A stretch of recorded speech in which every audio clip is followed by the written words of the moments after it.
Georgetown is the capital city of Guyana. It is a bustling place known also as the country's commercial hub and is home to thousands of people. The city is managed by the Georgetown Mayor and City Council, a body that faces criticisms about its financial management ahead of the presentation of its budget on Wednesday. People's Progressive Party Civic Councillor Alfonso De Armas is a newcomer on the council and is among those questioning how really the city's needs would be met. The biggest concern we have is that we don't know what's going on.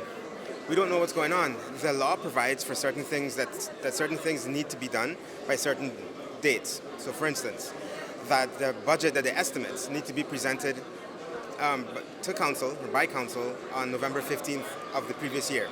We're now in June. Nothing has been presented. We haven't seen anything, right?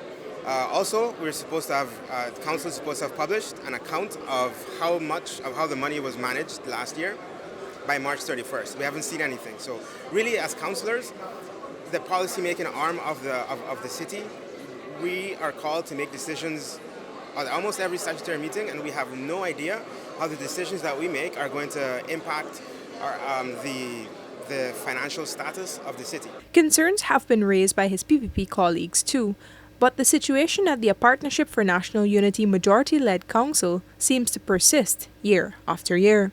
The budget should also take into account constituency needs, right? There are 15 constituencies in the city, and the mayor has not held any constituency meetings with any of the constituents to see what needs to be done per constituency. So how are you arriving at numbers, for example, for drainage? Is it just a general number?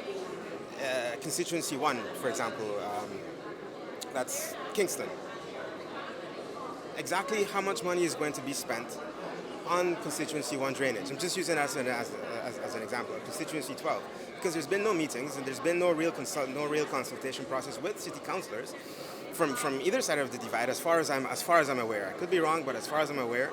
Be it to clean the drains to keep flooding at bay or collect residents' garbage, the city council has work to do.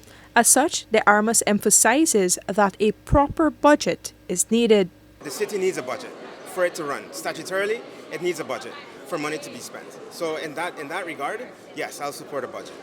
But as to whether the figures in that budget reflect any sort of reality, no, I don't think they will, and I don't think it'll make any sort of difference. But I will support a budget just because statutorily a budget is needed to spend money.